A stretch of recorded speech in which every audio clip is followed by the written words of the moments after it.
Bienvenue à tous pour cette autre vidéo sur la chaîne de Sport QC. Très content d'être là encore une fois. Donc, aujourd'hui, on va se pencher sur la compétition de l'Euro 2020 qui se déroule en 2021 à cause de la COVID.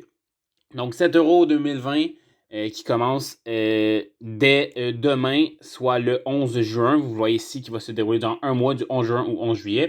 Donc, dans cette vidéo-là, bref, je vais commencer par faire une petite explication rapide de comment se déroule le tournoi. Ensuite, on va parler des 6 groupes que vous voyez ici. Et je vais finalement y aller avec mes 3 favoris. Donc, subjectivement, là, selon moi, qui sont les 3 favoris dans cette compétition. Donc, commençons. L'Euro, comment ça marche en fait? C'est que, comme vous le voyez ici, il y a 6 groupes de 4 équipes pour un total de 24 équipes. Donc, en fait, chaque équipe va jouer contre toutes les équipes de son groupe. Ça s'appelle les phases préliminaires, en fait. Une fois que ces phases préliminaires-là sont terminées, on assiste à les huitièmes de finale qui sont composés de 16 équipes. Donc, ces 16 équipes-là, on va les prendre dans les 2 meilleures équipes de chaque groupe et également les 4 meilleurs troisièmes. Donc, ainsi, on tombe à 16 équipes pour remplir les huitièmes de finale. Par la suite, c'est simple, on passe au quart de finale quand il y a 8 équipes, aux demi-finales quand il y a 4 équipes et finalement à la finale quand il y a 2 équipes. Il y a également une finale de bronze, si je ne me trompe pas, pour les 2 équipes perdantes des demi-finales. Voilà, petit tour d'explication de la compétition est terminé. On va maintenant analyser un peu rapidement les équipes de chaque groupe et voir peut-être qui pourrait s'en sortir dans ces groupes-là. Donc, premièrement, le groupe A. La Turquie, l'Italie, le Pays de Galles et la Suisse. Turquie qui est vue comme un pays habituellement pas favori, mais qu'on attend peut-être à causer une surprise. Donc, il n'est pas dans les favoris, mais il est pas loin quand même. Des joueurs intéressants, par exemple comme Burak Yilmaz, qui joue à Lille. Lille qui a eu une très bonne saison cette année. Bref, la Turquie pourrait être une carte intéressante dans ce groupe A. L'Italie ensuite, clairement le favori de ce groupe-là. Elle qui a manqué pourtant la Coupe du Monde 2018, mais des joueurs comme Verratti, une bonne défense. C'est une équipe qui peut aller loin dans ce tournoi certainement.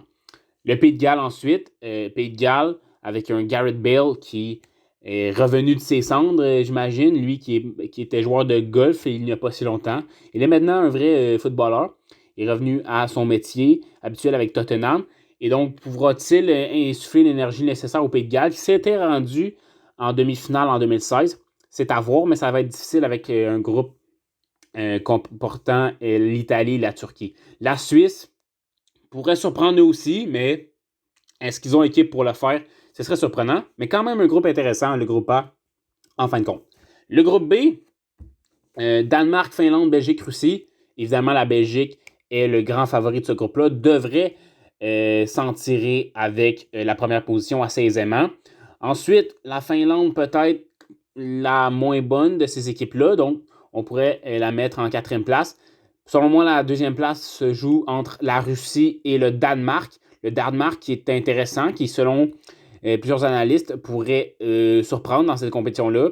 Sinon, la Russie qui avait fait un bon parcours en Coupe du Monde. Ça va être intéressant de voir de ce côté-là pour le groupe B.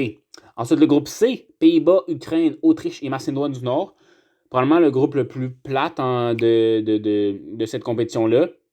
Pays-Bas, probablement les favoris, mais plusieurs blessés du côté du Pays-Bas qui vont pouvoir peut-être miner un peu les résultats de cette équipe-là. Je pense notamment à Virgil van Dijk, excellent défenseur de Liverpool. Sinon, je dirais que la 2e place irait probablement à l'Ukraine, mais encore là, rien d'incertain. Ensuite, groupe D, Angleterre, Croatie, Écosse et République tchèque. Groupe très intéressant. L'Angleterre, bien entendu, les favoris dans ce groupe-là. Excellente équipe de l'Angleterre avec un bon mélange de jeunes appuyés par des vétérans. La Croatie qui s'est rendue en finale de la Coupe du Monde 2018, donc qui selon moi aurait la 2e place dans ce groupe-là. Modric, Rakitic, ça s'en vient plutôt vieux. L'Écosse, ça va être très intéressant de voir la rivalité Angleterre-Écosse. Et puis République tchèque. Mais je crois vraiment que Angleterre et Croatie vont sortir 1 et 2 de ce groupe-là. Ensuite, le groupe E, Espagne, Suède, Pologne, Slovaquie, un autre groupe intéressant. Évidemment, l'Espagne est considérée comme étant la favorite. Ensuite, la Suède qui a perdu son roi, son dieu, Zlatan Ibrahimovic. Donc, ça va être peut-être difficile pour la Suède de se glisser à la deuxième place, surtout qu'on fait face à une Pologne de Robert Lewandowski, le meilleur, probablement, striker du moment. Donc, je donnerais à la deuxième place à la Pologne, mais la Suède et peut-être même la Slovaquie pourraient venir jouer un tour à la Pologne pour cette deuxième place-là. Le groupe F, ensuite, le groupe de la mort, avec Portugal, France et Allemagne. Et la pauvre Hongrie, malheureusement, qui se retrouve avec ses trois géants. Donc, aisément, la Hongrie qu'on met en quatrième place. Là où ça se corse énormément, c'est avec Portugal, France et Allemagne. Le Portugal, avec de très bons jeunes et un Cristiano Ronaldo qui n'est pas tant sur la pente descendante. La France, vainqueur de la Coupe du Monde 2018, encore très menaçante cette année. Et l'Allemagne qui est un peu ralenti, mais qui est toujours une menace. Sans oublier que le Portugal est le champion en titre de l'Euro 2016. Donc, ça va être très intéressant de voir ça. J'irai avec la France en premier dans ce groupe-là et le Portugal deuxième. Et espérons pour l'Allemagne qu'elle puisse s'attribuer une place de meilleur troisième, parce que sinon, son tournoi se finirait directement en phase préliminaire, ce qui serait une grande déception.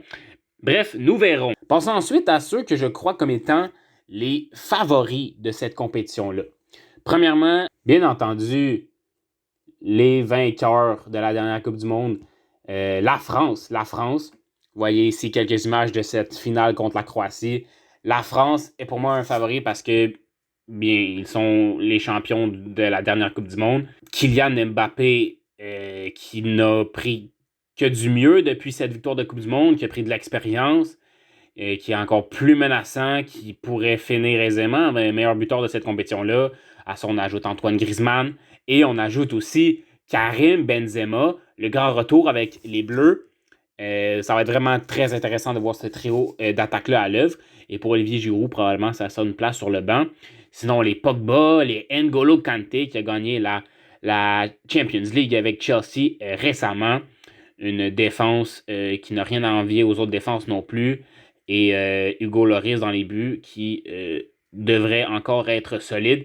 Très intéressant de voir. Pourront-ils répéter leur exploit, comme on le voit ici, de la Coupe du Monde 2018, avec un doublé, donc ce serait un doublé, Coupe du Monde 2018 et Euro 2020/2021.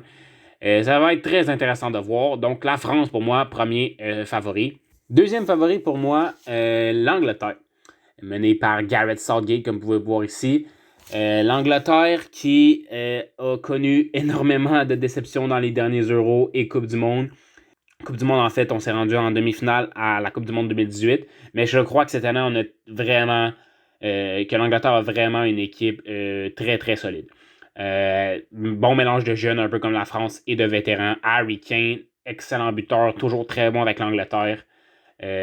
Plusieurs nouveaux ajouts, on voit ici Ward-Prowse, mais aussi Mason Mount, Phil Foden, Jadon Sancho, donc des jeunes qui se développent très bien avec des vétérans qui sont de qualité, qui sont là pour les appuyer. L'Angleterre sera très dangereuse, c'est pourquoi elle se classe comme une favorite également dans cette compétition, selon moi. Sans oublier que les équipes anglaises dominent présentement dans le soccer européen, comme par exemple Manchester City et Chelsea ont été les deux équipes finalistes de la dernière Champions League. Finalement, mon troisième et dernier favori de cette compétition, selon moi, c'est la Belgique. Comme vous pouvez le voir, la génération dorée belge, comme on l'appelle. Axel Witsel blessé, ça pourrait faire mal. Par contre, on a plusieurs autres joueurs de qualité. Je pense à Kevin De Bruyne, qui est carrément le meilleur milieu de terrain au monde, en fait. Thibaut Courtois, comme vous voyez ici. Romelu Lukaku en attaque, très dangereux. Eden Hazard, un point d'interrogation. Est-ce qu'il saura récupérer sa forme de la Coupe du Monde 2018? Parce qu'avec le Real Madrid, c'est pas le beau du tout.